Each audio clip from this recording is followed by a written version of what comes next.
अस्सलाम वालेकुम। आज के हमारे इस वीडियो का टॉपिक है symbols in the novel Frankenstein. Frankenstein novel पहले भी मैं पिछली वीडियोस में डिस्कस कर चुकी हूँ। इसके थीम्स डिस्कस कर चुके हैं, हम इसकी प्लॉट समरी डिस्कस कर चुके हैं। ये नॉवल लिखा है मैरी शेले ने। मैरी शेले जो कि पीबी शेले की वाइफ थी, उन्होंने ये नॉवल लिखा था 1818 में। और इस नॉवल का जो हम कह सकते हैं एक कैटेगरी है, वो थी गॉथिक नॉवल, जिसमें हम हॉरर और फियर के कुछ एलिमेंट्स जिसके अंदर काफ़ी नुमायाँ होते हैं, ऐसे नॉवल को हम गॉथिक नॉवल कहते हैं। और इस नॉवल को मैं काफ़ी डिटेल में डिस्कस कर चुकी हूँ थीम्स वाली वीडियो में भी, और उससे भी ज़्यादा डिटेल में डिस्कस कर चुकी हूँ प्लॉट समरी वाली वीडियो में। तो अगर आपने वो वाली वीडियोस नहीं देखी तो इस वीडियो के बाद आप जाके वो वाली वीडियोस भी देख सकते हैं। और चलें हम अभी इस वीडियो को स्टार्ट करते हैं। इसमें बात हमने करनी है सिंबल्स की। तो सबसे पहले ये देख लें कि सिंबल्स क्या होता है। सिंबल किसी भी लिटरेरी वर्क, और यहाँ पे क्योंकि हम नावल को डिस्कस कर रहे हैं तो नावल से रिलेटेड अगर बात की जाए या किसी भी जनरल लिटरेरी वर्क से रिलेटेड बात की जाए, तो सिंबल्स ऐसे कैरेक्टर्स हो सकते हैं, ऐसे आइडियाज़ हो सकते हैं, ऐसे ऑब्जेक्ट्स हो सकते हैं या इवेंट्स हो सकते हैं जो कि अपने रियल मीनिंग या अपने ओरिजिनल मीनिंग को कन्वे करने के साथ साथ एक और हिडन मीनिंग को भी कन्वे करें। तो ऐसी चीज़ को हम कहते हैं कि ये फ़लाँ चीज़ को सिम्बलाइज़ करता है, यानी कि उसके सिंबल के तौर पे स्टैंड करता है। जैसे इसकी एक बहुत ही जनरल और कॉमन सी एग्जांपल अगर मैं दूं तो वो ये है कि रेड कलर की अगर बात की जाए या ब्लैक कलर की अगर बात की जाए, तो ये ना सिर्फ अपने कलर को कन्वे कर रहे होते हैं, अपने कलर को लोगों की तरफ ज़ाहिर कर रहे होते हैं, बल्कि एक और मीनिंग को भी कन्वे कर रहे होते हैं। वो एक और मीनिंग क्या होता है कि जैसे रेड कलर है तो हमें पता है कि ये यूनिवर्सली किस चीज़ के लिए स्टैंड करता है। रेड कलर स्टैंड करता है for love, for danger, for passion.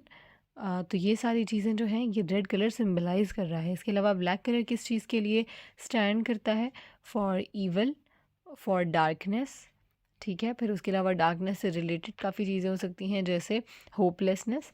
तो ये सारी जो चीज़ें हैं ये ब्लैक कलर सिंबलाइज़ करता है। तो इस तरह से ना सिर्फ कलर्स चीज़ों को सिंबलाइज़ करते हैं, बल्कि काफ़ी ऑब्जेक्ट्स हैं वो सिंबलाइज़ करते हैं, और नॉवल के कैरेक्टर्स भी कभी कभी किसी चीज़ को सिंबलाइज़ कर सकते हैं, यानी कि किसी चीज़ के लिए सिंबल के तौर पे स्टैंड कर सकते हैं। तो चलिए हम यहाँ पे अपने इन सिंबल्स को स्टार्ट करते हैं जो कि इस नॉवल के अंदर हैं। तो फर्स्ट सिंबल हमारे पास है लाइट का। लाइट किस चीज़ को इस नॉवल के अंदर सिंबलाइज़ कर रही है? वो सिंबलाइज़ कर रही है एनलाइटनमेंट को, यानी कि जो कि दूसरों के किसी के दिमाग को रोशन करने को, दिमाग को या उन लोगों के कैरेक्टर को रोशन करने को हम एनलाइटनमेंट कहते हैं। तो किसी के जहन में रोशनी डालने को ये लाइट जो है ये सिंबलाइज़ कर रही है। अब हम देखते हैं कि ऐसा क्यों है कि ये इसको सिंबलाइज़ करिए, इसका कोई रीज़न भी हमें देना होता है। तो वो है कि नॉवल के अंदर वॉल्टन जो है वो नॉर्थ पोल की तरफ जाने का जब इरादा करता है तो उसको क्या कहते हैं? A country of eternal light. वो कहता है कि मैं वहाँ पे जाऊँगा नॉर्थ पोल उसको डिस्कवर करने। और वो उसको कंट्री ऑफ इटर्नल लाइट क्यों कहता है? क्योंकि वो समझता है कि वहाँ पे ही सारी चीज़ों का राज पोशीदा है। वहाँ पे उसके मुताबिक वो वहाँ क्या करने जा रहा था? नॉर्थ पोल पे वो करने जा रहा था कि अर्थ के मैग्नेटिज्म का सोर्स फाइंड आउट करने जा रहा था। नॉर्थ पोल पे ज़िंदगी कैसी है वो देखने जा रहा था। वहाँ तक का रूट कैसे जा सकता है वो डिस्कवर करने जा रहा था। तो ये सारी चीज़ों को वो कहता है उस एरिया को फिर वो कहता है a source of a country of eternal light, यानी कि वहाँ पे सही इटर्नल लाइट है। तो यहाँ पे अब लाइट जो वर्ड है वो सिंबलाइज कर रहा है एनलाइटनमेंट को। फिर उसके अलावा विक्टर भी लाइट के बारे में कुछ कहता है। वो क्या कहता है? A sudden light broke in upon मी। अब ये वो कब कहता है? जब उसके पास ये आइडिया आता है ये मॉन्स्टर को क्रिएट करने का, एक क्रिएचर को बनाने का। और उसको बनाने की जब तरकीब और सारा प्रोसीजर उसको समझ में आ जाता है तो ये वो कहता है कि मुझे ऐसा लगा कि एक लाइट मेरे अंदर उतर गई है। तो अब वो ऐसा क्यों कहता है? क्योंकि वो समझता है कि अब उसका दिमाग, उसका जहन रोशन हो गया, अब वो इनलाइटन हो गया है। जबकि ऐसा होता है कि नहीं होता, वो आगे जाके हमें स्टोरी में पता चलता है कि उसकी वही चीज़ जो वो समझता है कि मैंने अपने दिमाग को रोशन कर दिया, या मैंने कोई बहुत ही अच्छी चीज़ ढूंढ लिया है, बहुत ही मेरी बड़ी अचीवमेंट होगी, तो वो अचीवमेंट आगे जाके उसके लिए ही कितने नुकसान का बायस बनती है। अब लाइट का जैसे हमने डिस्कस किया, तो इसी के ऑपोजिट अगला सिंबल हमारे पास है, वो है डार्कनेस का। तो डार्कनेस किस चीज़ को सिंबलाइज करी है? जैसे लाइट ने सिंबलाइज किया है एनलाइटनमेंट को, तो ऑब्वियसली डार्कनेस इसके उलट ही होगी। तो वो सिंबलाइज करी है इग्नोरेंस को, डिस्पेयर को और ईवल को। यानी कि इग्नोरेंस तो है ही है, उसके अलावा ना उम्मीदी को, ईवल को, इन चीज़ों को भी डार्कनेस ही सिंबलाइज कर रही है। अब इसकी इग्नोरेंस हमें कैसे पता लगती है? कि विक्टर जो है वो कहता है कि मैंने मतलब वो क्या समझता था कि अभी जैसे मैंने पीछे लाइट में बात की थी कि जब वो उसने उस क्रिएशन को बनाया, उसने अपने उस एक मॉन्स्टर को बनाने का सोचा, तो जब उसने बनाया तो उसने कहा कि मुझे ऐसा लगा था कि मेरे अंदर एक रोशनी उतर गई है। मतलब वो ख़ुद को बहुत इनलाइटेंड महसूस कर रहा था जब उसको ये आइडिया आया और जब वो ये काम कर रहा था। और साथ ही वो उसके बारे में क्या कहते हैं अपनी इस डिस्कवरी के बारे में, कि वो कहता है कि मुझे लगता था would pour a torrent of light into our dark world, यानी वो अपने वर्ल्ड को इग्नोरेंट वर्ल्ड कह रहा था कि ये जो हमारा इग्नोरेंट वर्ल्ड था, डार्क वर्ल्ड था, मुझे लगा कि मेरी जो डिस्कवरी है वो यहाँ पे बहुत ही अच्छी एक लाइट फैला देगी। तो लाइट क्यों फैला देगी? क्योंकि सबके जहन रोशन हो जाएंगे, एनलाइटन हो जाएंगे। लेकिन ऐसा होता नहीं एक्चुअली। वो ये कह रहे हैं ना, मुझे लगा कि ये हो जाएगा, लेकिन ऐसा हुआ नहीं, क्योंकि जो चीज़ उसने क्रिएट की, जो क्रिएचर उसने बनाया, वो क्रिएचर ईवल था। वो ईवल ख़ुद नहीं था, वो ईवल बन गया था। किस लिए? डार्कनेस की वजह से उसको भी इग्नोर किया गया था। तो जब उसको भी इग्नोर किया गया तो वो क्या बन गया? ईवल बन गया। फिर उसके अलावा यहाँ नाउमीदी भी हमें दिखती है, डिस्पेयर, क्योंकि जो मॉन्स्टर है वो नॉवल के एंड में जब कहता है कि मैं अपने आप को मार लूँगा, मैं जा रहा हूँ, तो वो डार्कनेस में ही जाके डिसअपेयर हो जाता है। आगे हम नेक्स्ट सिंबल की तरफ चलते हैं, तो वो है फायर का। अब फायर का सिंबल जो है ये थोड़ा सा डुअल मीनिंग यहाँ पे रखता है। डुअल मीनिंग क्यों रखता है? क्योंकि हम देखते हैं कि जो फायर है वो कहीं ना कहीं ज़िंदगी भी बन सकती है और वही फायर डेथ भी बन सकती है। ऐसा कैसे होता है कि फ़ायर ऑब्वियसली हमें उसके थ्रू ही हम अपना खाना पकाते हैं, फ़ायर हमें हीट देती है, फ़ायर हमें लाइट देती है। तो ये सारी चीज़ें जो हैं ये एक तरह से लाइफ को सिंबलाइज़ करती हैं। अब लेकिन डेथ को भी सिंबलाइज़ कर सकती हैं। हमें पता है उसकी जो बर्निंग नेचर है फायर की, वो सीधी सीधी डेथ ही है। नीचे मैंने मॉन्स्टर का एक डायलॉग लिखा है जो कि फायर की नेचर को बताता है। When night came again I found with pleasure that fire give light as well as heat. तो ये मॉन्स्टर जब फायर को डिस्कवर किया, जब ये अकेला रहता था, जब इसके क्रिएटर ने यानी कि विक्टर ने इससे मुंह मोड़ लिया और ये अकेला हो गया और ये इधर उधर पूरा घूमता रहता था और ये चीज़ों को समझने की कोशिश करता था, तो तभी इसने फ़ायर को समझा। उसने देखा कि यार ये तो कितनी अच्छी चीज़ है, इससे मुझे हीट मिल रही है, इससे मुझे लाइट मिल रही है, तो बड़ा खुश हुआ। मतलब यहाँ पे फ़ायर की पॉजिटिव साइड आ रही थी। फिर उसने क्या किया, उसने उसको चेक करने के लिए उसमें हाथ डाल दिया उस फायर में। तो जैसे उसने हाथ डाला तो उसका हाथ जल गया। उसने फ़ौरन से हाथ निकाला, तो यहाँ उसको उसकी डुअल नेचर का पता चल गया कि फ़ायर की डुअल नेचर है, कि लाइफ तो उसके अंदर है ही है लेकिन उसके अंदर डेथ भी है। इसके अलावा मॉन्स्टर जो है वो डिस्क्राइब करता है फॉलन एंजल्स को, क्योंकि उसने पैराडाइज लॉस्ट की बुक उसको मिली होती है एक जंगल में, और उसने उस बुक को पढ़ा होता है और उसको समझ आ गया होता है ये फॉलन एंजल्स वाली स्टोरी जो पैराडाइज लॉस्ट में मिल्टन ने लिखी है। वो क्या स्टोरी है कि कुछ एंजल्स जो कि लीड जिनको कर रहा था सेटन, और उनको जब गॉड ने हुक्म दिया था एडम के आगे झुकने का, तो वो सब नहीं झुके थे। और सेटन ने कहा था कि मैं तो आग से बनाया गया और आग तो सुपीरियर है, तो मैं नहीं झुकता। तो इस बात पे गॉड ने सेटन को और उसके साथियों को सबको पैराडाइज से निकाल दिया था। और जब उन सबको पैराडाइज से निकाला तो उनको हेल में फेंक दिया, और हेल ऑब्वियसली क्या है? फायर है।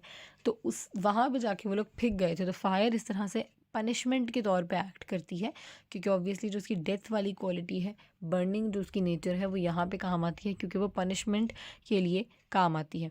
इसके अलावा जो मैंने ये मॉडर्न प्रोमीथियस का पॉइंट लिखा हुआ है, ये क्या है? ये इस तरह है कि हमें पता है कि ये जो वर्क हम स्टडी कर रहे हैं फ्रैंकेनस्टाइन, मेरी शेले ने इसका सब टाइटल रखा हुआ था मॉडर्न प्रोमीथियस। प्रोमीथियस जो है वो एक कैरेक्टर है ग्रीक कैरेक्टर्स में से, जिसने क्या किया था, उसने भी ये कहा था जैसे विक्टर ने खुद क्रिएशन अपने हाथ में लेने की कोशिश की, क्रिएशन का प्रोसेस उसने खुद एक ऑर्गेनिज्म को क्रिएट किया विक्टर ने, इसी तरीके से प्रोमीथियस ने भी किया था। प्रोमीथियस ने गॉड की कौन सी क्वालिटी अपने हाथ में लेने की कोशिश की थी? एक तो क्रिएशन की, उसने क्रिएशन को क्ले से बनाने की कोशिश की थी, और दूसरा उसने फायर बनाने की तरकीब भी अपने हाथ में ले ली थी। जैसे गॉड्स फायर क्रिएट कर सकते हैं, तो उसने क्या किया था, उसने खुद फायर क्रिएट करने का नुस्खा हम कह सकते हैं कि उसने ले लिया था, और फिर वो इंसानों को सिखाने लगा कि कैसे फायर को क्रिएट किया जाता है। तो जब उसने ये किया तो उसकी सज़ा उसको गॉड्स की तरफ से मिली कि उसको एक माउंटेन के साथ बांध दिया गया, और वहाँ पे रोज़ कोई बर्ड आके उसका लीवर खा जाता था, और नेक्स्ट डे वो रीजनरेट कर जाता था, और फिर सेम पनिशमेंट उसको मिलती थी। तो ये चीज़ जो है प्रोमीथियस की स्टोरी है। और ये मॉडर्न प्रोमीथियस इस नावल को हम क्यों कहते हैं? क्योंकि इसके अंदर भी वहाँ पे उसने क्या किया था, फायर को स्टील किया था गॉड से, और यहाँ पे भी हम देख सकते हैं कि वो नॉलेज को स्टील करता है गॉड से। कौन सी नॉलेज? क्रिएशन की नॉलेज। तो यहाँ पे फायर कहीं ना कहीं उस नॉलेज को या लाइफ को बताती है। अगेन वही लाइफ वाली बात आ गई कि वो लाइफ उसने विक्टर ने स्टील की फ्रॉम गॉड और उस चीज़ को अपने हाथ में लेने की कोशिश की। नेक्स्ट सिंबल की तरफ हम मूव करते हैं तो वो है मॉन्स्टर का। मॉन्स्टर किस चीज़ को सिंबलाइज करता है? The dangers of excessive scientific ambition, कि अगर हमारे अंदर बहुत ज़्यादा जज्बा होगा साइंस से रिलेटेड तो ये हमारे लिए कोई बेनिफिशियल नहीं है, क्योंकि उसके डेंजर्स हम उसके डेंजर्स हमें भुगतने पड़ सकते हैं और जो कि विक्टर को भुगतने भी पड़े। विक्टर ने उस मॉन्स्टर को क्रिएट तो कर लिया, लेकिन उस मॉन्स्टर ने क्या किया बाद में, विक्टर की ही फैमिली के लोगों को एक एक करके मारना शुरू कर दिया। और वो इसलिए कि कोई उसका दोस्त नहीं बनना चाहता था, जो भी रीज़न था, लेकिन उसने ये काम करना शुरू कर दिया। तो इट मीन्स कि एक डेंजर वाली कैफियत आ गई। तो अगर हम साइंस को अनकंट्रोलेबल तरीके से यूज़ करते रहेंगे तो वो हमारे लिए डेंजरस साबित होगी, फ़ायदेमंद नहीं। तो मॉन्स्टर इसी डेंजर को सिंबलाइज करता है, क्योंकि वो भी साइंस की ही पैदावार था। दूसरा है ethical and moral issues in scientific experiments. तो साइंटिफिक जो एक्सपेरिमेंट्स होते हैं उसमें हम कभी कभी जो सोशल वैल्यूज़ हैं, जो एथिक्स हैं, उनको साइड पे रख देते हैं। मॉरल इश्यूज उस वजह से आते हैं। जैसे एक बार जब साइंटिस्ट्स ने क्लोनिंग को डिस्कवर किया था कि एक ह्यूमन के किसी भी सेल को यूज़ करते हुए हम उसका क्लोन बना सकते हैं, यानी कि आइडेंटिकल वही ह्यूमन दोबारा बना सकते हैं। लेकिन फिर यहाँ पे मॉरल और सोशल इश्यूज आते थे। वो ये कि जो क्लोन ह्यूमन होगा उसके कोई रिलेशंस नहीं होंगे, उसके कोई फैमिली बॉन्ड्स नहीं होंगे, उसके कोई पेरेंट्स नहीं होंगे। जब किसी के भी पेरेंट्स नहीं होते तो वो सोसाइटी में अच्छे से मूव नहीं कर सकता। अगर किसी के पेरेंट्स का कोई अता पता नहीं होता वो सोसाइटी में अच्छे से मूव नहीं कर सकता, क्योंकि हर जगह जहाँ पे भी हम जाते हैं वो हमारी पहचान हमारे पेरेंट्स से होती है। तो जो क्लोन्ड ह्यूमन बीइंग बनाया जाएगा उसके पेरेंट्स नहीं होंगे तो वहाँ पे उसको प्रॉब्लम का सामना करना पड़ सकता है। और काफ़ी और जगह होती हैं जहाँ पे, क्योंकि वो क्लोनिंग के नतीजे में बना है, तो ऑब्वियसली वो काफ़ी ज़्यादा मसले मसाइल फेस कर सकता है लाइफ में। सो ये जो चीज़ है ये हमारे एथिक्स के इशू को यहाँ पे रख देती है, जिसकी वजह से हमें साइंस के वो एक्सपेरिमेंट्स कंटिन्यू करने चाहिए जो कि एथिकली करेक्ट हों और मोरली करेक्ट हों। नेक्स्ट थीम हमारे पास है एडम, सेटन एंड गॉड। तो अब ये जो तीनों हैं ये एल्यूजन्स हैं फ्रॉम मिल्टन पैराडाइज लॉस्ट। जैसे कि मैंने अभी जिक्र किया था कि मॉन्स्टर को मिल्टन की पैराडाइज लॉस्ट की बुक मिली थी, उसने वो पढ़ी थी, तो वहाँ पे उसको इस सारी चीज़ों का नॉलेज आ गया था। तो जब एक लिटरेरी वर्क के अंदर दूसरे लिटरेरी वर्क का जिक्र किया जाता है तो उसको हम कहते हैं एल्यूजन। तो इस फ्रैंकेनस्टाइन नावल के अंदर जब मिल्टन की एक पोइम का जिक्र किया जा रहा है, उसकी एक बुक का जिक्र किया जा रहा है, तो ये मिल्टन की उस पोइम की तरफ एल्यूजन है कि उसका जिक्र यहाँ पे किया गया है।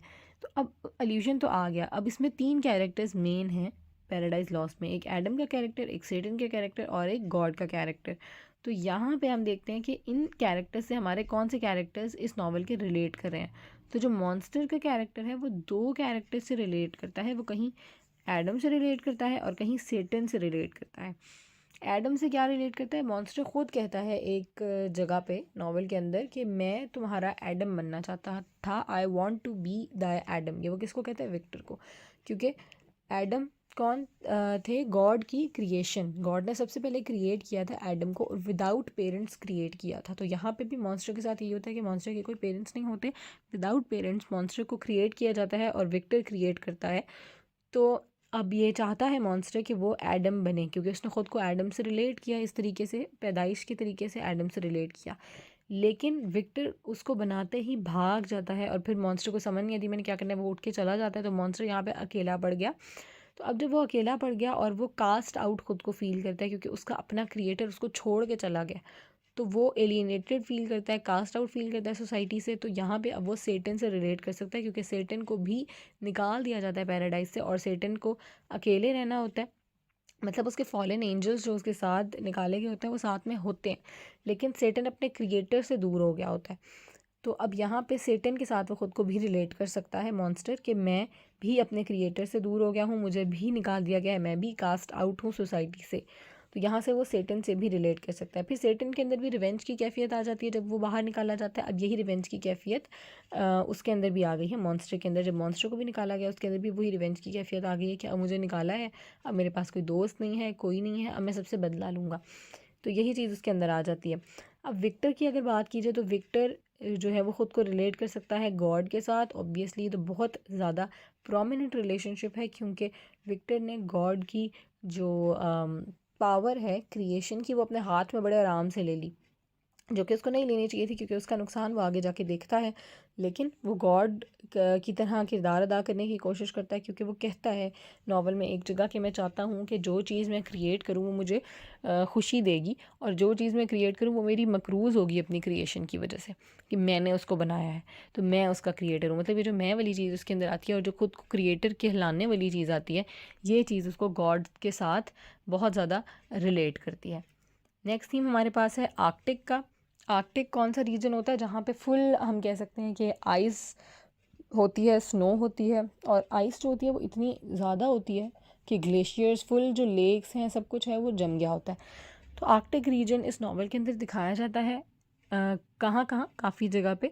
जब शुरू में वॉल्टन जो है वो भी किसी आर्कटिक रीजन पे फिर रहा होता है, जब वो कहता है कि मैंने नॉर्थ पोल पे जाना है, और वहाँ पे जाते जाते उसको बर्फ़, बीच में बर्फ़ का सामना करना पड़ता है। बर्फ़ उसकी शिप को चलने में मुश्किल आती है, उसकी शिप को बर्फ़ की वजह से चलने में।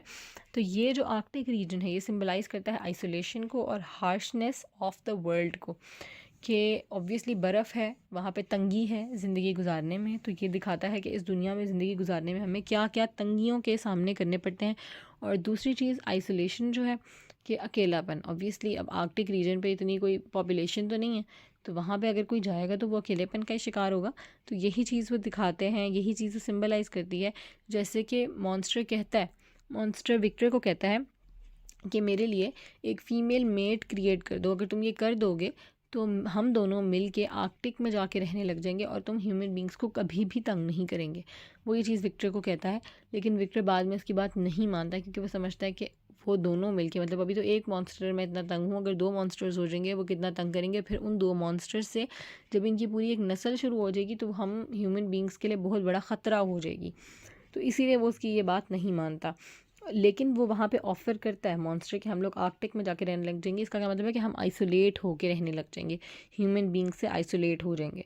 अब वॉल्टन भी वहाँ जब जाता है आर्कटिक में तो वो भी आइसोलेट हो जाता है पूरे ह्यूमन बींग से, और विक्टर भी जब वहाँ जाता है तो वो भी आइसोलेशन का ही शिकार हो जाता है, क्योंकि वहाँ पे आइसोलेशन ही है, लोनलीनेस ही है। इसके अलावा आर्कटिक जो है वो डेंजर्स ऑफ एम्बिशन को भी शो करता है, और साथ ही साथ ऑब्सेशन विद पावर को भी शो करता है, क्योंकि ऑब्वियसली आर्कटिक में वॉल्टन गया, आर्कटिक में विक्टर गया। ये दोनों क्यों गए? अपनी ऑब्सेशन पावर की वजह से, ऑब्सेशन विद पावर की वजह से, और दूसरा अपने एम्बिशन की वजह से। वॉल्टन वहाँ पे गया क्योंकि वो आगे डिस्कवरीज़ करना चाहता था, वहाँ जाके देखना चाहता था वो कैसी जगह है। तो ऑब्वियसली उसका साफ रीज़न है कि वो एम्बिशन था, उसका पैशन था, इसीलिए वो वहाँ पे चला गया। और वहाँ जाके ख़तरा हुआ उसको, ना सिर्फ उसको बल्कि उसके क्रू मेंबर्स को भी, जो उसकी शिप पे उसके साथ थे। फिर विक्टर वहाँ क्यों गया? क्योंकि विक्टर का ऑब्सेशन विद पावर का एलिमेंट विक्टर के अंदर बहुत ज़्यादा है, क्योंकि विक्टर चाहता था मेरे पास पावर है, गॉड वाली पावर है मेरे पास। वो पावर हासिल करने के लिए उसने मॉन्स्टर को क्रिएट किया। अब जब मॉन्स्टर को क्रिएट कर दिया, खुद वो इतना कंफ्यूज हो गया खुद, क्योंकि उसका जो मॉन्स्टर, उसकी अपनी क्रिएशन, वो उसके अपने ही फैमिली मेम्बर्स को मारने लग गई। जब एंड में उसने देखा मेरे इतने लोग मर गए हैं इस मॉन्स्टर के हाथों, तो उसने कहा अब मैं से बदला लूँगा। बदला लेने की गर्ज से वो उसको ढूंढता ढूंढता आर्कटिक में पहुँच गया, और वहाँ जाके भी क्या हुआ कि उसकी अपनी मौत उसके सामने आ गई, क्योंकि मॉन्स्टर को तो वो नहीं ढूंढ पाया। पहले वो खुद मर गया, फिर बाद में मॉन्स्टर उसके पास आया जब उसने देखा कि वो मर गया है। तो यहाँ पे उसकी ऑब्सेशन विद पावर और एम्बिशन दोनों ही नज़र आते हैं। नेक्स्ट और लास्ट थीम हमारे पास है टेक्स्ट्स का। टेक्स्ट क्या होता है? कोई भी लिखी हुई चीज़, उसको हम टेक्स्ट कहते हैं। तो अब यहाँ इस नावल में हमारे पास लिखी हुई चीज़, एक तो जिसका मैं बार बार मुसलसल जिक्र कर रही हूँ वो है बुक। जैसे पैराडाइज़ लॉस्ट का जिक्र किया, तो पैराडाइज़ लॉस्ट ना सिर्फ उसको ये बुक मिली थी बल्कि एक दो और किताबें भी मिली थी फॉरेस्ट से, और वो सारी उसने पढ़ी थी, अपने नॉलेज में इजाफा किया था।